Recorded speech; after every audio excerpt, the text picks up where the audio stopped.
Hi, I'm Neil Keller. In this video I'm going to talk about knitting the lower ribs and actually why I don't include the instruction in general to knit the lower ribs in or pull the lower ribs in, say while doing a hip flexor stretch, and also why I wouldn't suggest or I wouldn't use the cue to place your hand on your belly, your ribs and your hip bone like so that you could feel whether you're pulling your lower ribs in or using your abs to pull your lower ribs in. And the driver for this video, or the inspiration for this video, is a comment that someone made on one of my hip flexor stretching videos, suggesting that while the video itself was good, what was missing was the instruction to pull the lower ribs in. So this is actually a response to that comment. Why don't I tell people to pull the lower ribs in? Perhaps the most important point about that video was the idea of using the hand to feel whether the lower belly was pulled in or not, whether the ribs were pulled in or not, particularly in the context of a stretch. And one of the reasons that I found that inappropriate is that what I like to focus on is teaching people how to feel and control their body by focusing on muscles in relative isolation. And the goal isn't to isolate muscles and always to isolate them. It's to isolate muscles so that they can feel and control those muscles and then use that awareness, that ability to feel whether muscles are activated or relaxed in the context of various poses. And that's not to say that I won't occasionally use my hands to feel if something's active or not. So say, for example, I have difficulty activating quadriceps on one side sometimes in some poses, or I'm not sure if they should be active or not in some poses. And so sometimes I might use my hand to feel whether a muscle is activated or hard. But in general, that's sort of like a backup plan. It's not the main way of detecting whether, say, my quadriceps are engaged or not. So for example, what I'd rather do is teach people to feel when their quadriceps are engaged and feel when they are not engaged, and also learn to activate them by feel, actually being able to turn quadriceps on and off at will, or even the hamstrings, being able to turn the hamstrings on and off at will. Excuse me.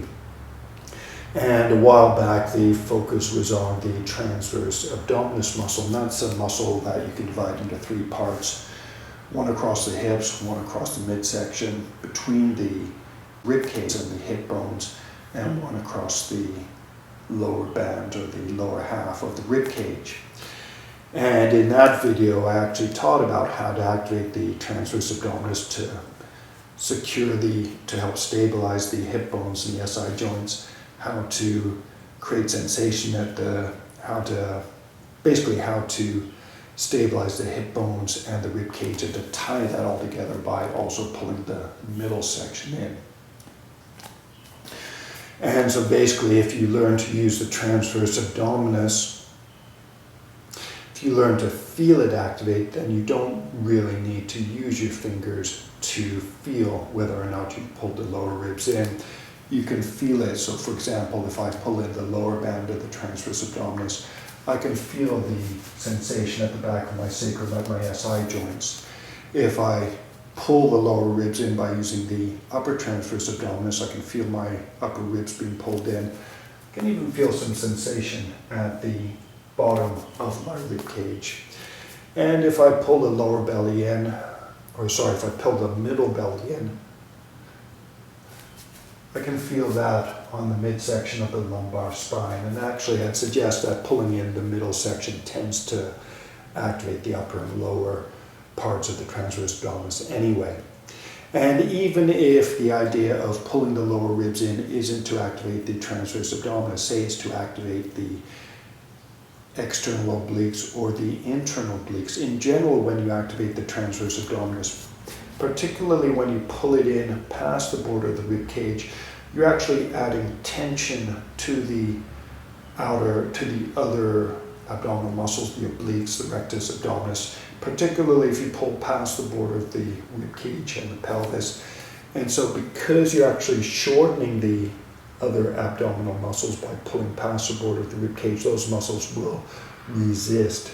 And that too will create sensation that you can learn to feel, so that you can learn to feel when you are pulling your lower ribs in, when you're pulling in the front of the hip bones, when you're pulling in your midsection, when you are activating your abs. And in the context of a hip flexor stretch, so say you're doing a lunge, high lunge or low lunge, say you wanted to here activate to pull in your lower ribs rather than using your hand to tell whether you'd activated it or not. What I'd actually do is suggest maybe do an easier version of the pose, practice pulling your abs in, relax, pull your abs in, pull your lower ribs in, relax, pull your lower ribs in, relax.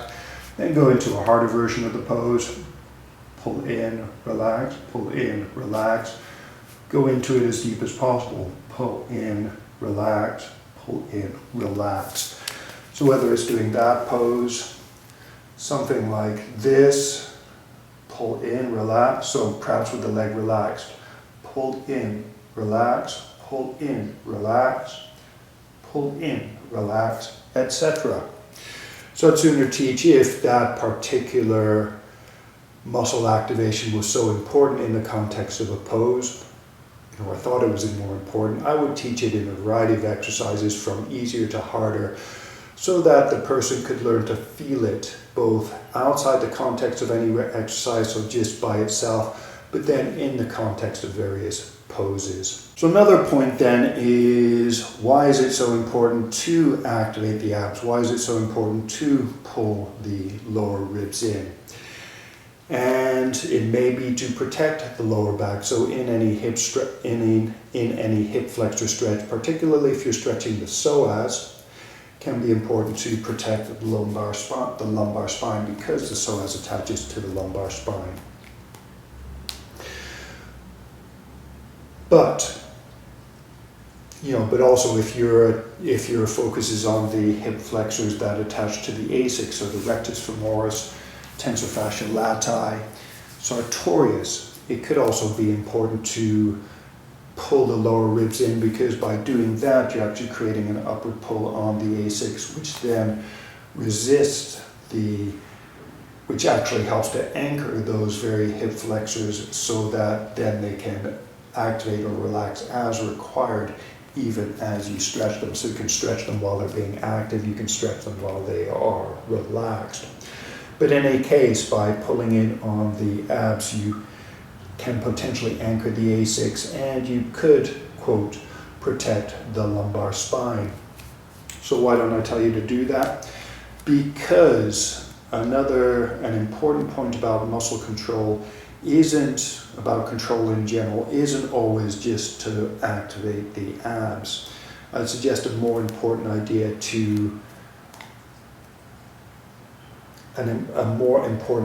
is the idea of creating stability, is of anchoring one end of a muscle that you are trying to control. So I just talked about the hip flexors, not the psoas, but the rectus femoris, sartorius, and tensor fascia lati. All of those attach at or near the asics. But they also cross the knee joint and attach to the tibia, the outside of the tibia, and the inside of the tibia.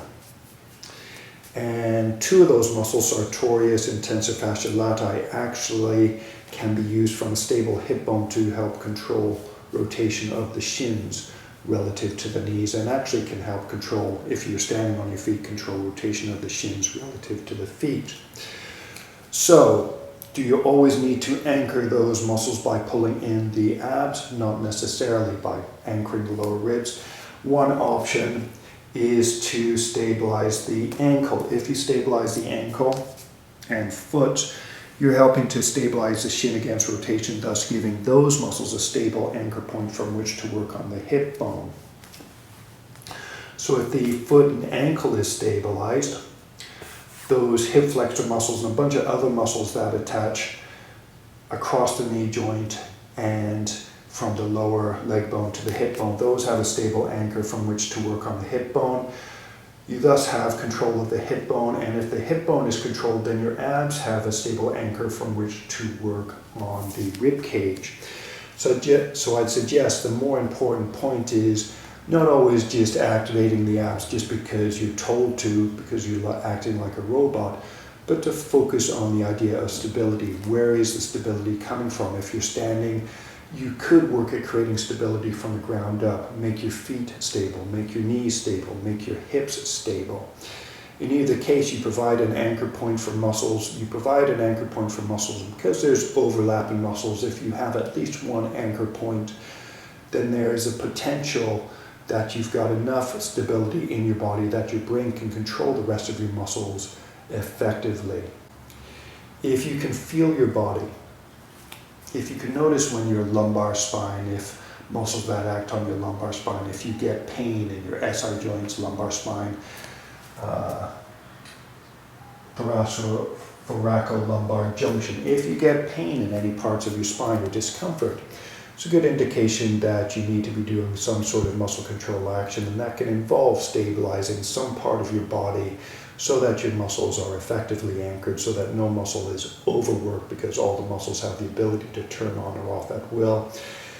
And thus you override the need to automatically activate your abs because your brain knows what it's doing. It can operate the muscles in such a way that your body is kept safe. The proviso is you being able to feel and control your body, particularly when doing new poses or poses you're not used to. So long as you've got some stability somewhere, so long as you've got the ability to feel and control your body, if you feel pain, you're doing something wrong. Activating your abs could be one way of alleviating that pain, but creating stability somewhere in your body or experimenting with creating stability can be another way. Another important point with respect to pulling the lower ribs in is if you do something like lengthening your spine, you almost get abdominal activation for free. And lengthening the spine is something that you can do. It's something you can do while standing upright. It's something you can do, or it's an action you can maintain while bending your spine backwards, forwards, whether twisting your spine or bending the spine forwards, left, right as well. Making your spine feel long is an action you can do for any configuration of the spine. And so in a hip flexor stretch, the goal might be to bend the spine backwards. It might actually be to keep the spine relatively straight. If you keep particularly the lumbar spine, and particularly if trying to stretch the psoas, if you flatten the lumbar spine as much as possible, you're effectively anchoring the psoas at the lumbar spine, and that can make it easier to stretch the psoas by extending the hip. And there again, what I'd suggest is the important point isn't pulling the lower ribs in, although it can be, is actually feeling your lumbar spine and having a clear goal. So rather than just pulling the lower ribs in there, the goal can be flattening the lumbar spine and keeping it flat, or lengthening the lumbar spine first and then flattening it while you work at extending the hip. But the initial point was, if you lengthen your spine, you get abdominal activation for free. Why is that? Because the muscles that work on your spine to create the sensation of length can include the obliques. When you make your spine feel long, when you make your spine feel long, the things that generate the sensation of length are muscles working against each other. So in particular, when you make the lumbar spine feel long, you're using your abs against spinal erectors and perhaps quadratus lumborum, but you're using muscles against each other, and those can be used to help stabilize the spine. So if you have the sensation of length, particularly in the lumbar region, even if you can extend it to include the sacrum, chances are that you're activating transverse abdominis and other overlying abdominal muscles for free. So you get that for free. And even if you make your spine feel long, but you still get some twinges in whatever position that you're doing, from there you could try pulling the abs in, pulling your lower ribs in for extra stability. But the most important point is, first of all, feeling your spine, noticing whether you get any sensations of discomfort. And one trick to that is if you make your spine feel long in any exercise, or include the instruction to lengthen your spine, or self-include that instruction, so while you're scanning your body. Okay, foot stable, knee stable, hip stable, spine long. Then repeat again, foot stable, knee stable, hip stable, spine long. Go deeper, foot stable, knee stable, hip stable, spine long. Could be something as foot stable, spine long. Make any adjustments necessary. Foot stable, spine long. Make any adjustments necessary. I'd suggest so including the instruction to lengthen the spine is probably more important than just pulling your lower ribs in. Why is that? Because the focus is on feeling your body. In addition, if you repeatedly scan the body while doing an exercise, and that may be something I didn't include in that pose, but generally it's why I repeat instructions in a pose, is to get you to feel your body, or to feel for a certain part of your body. You know, making a note that the intent there might be to learn to feel a particular muscle, so that then once you've got a feel for that muscle, you can go back to feeling the body as a whole. But if you scan the body, an important point, and I'm missing something here, but an important point is if you repeatedly scan your body, so rather than just pulling your lower ribs in, if you repeatedly scan your body, making adjustments as you go, that's a more point. You can actually adjust the way that you use your body. Perhaps that's a more important point.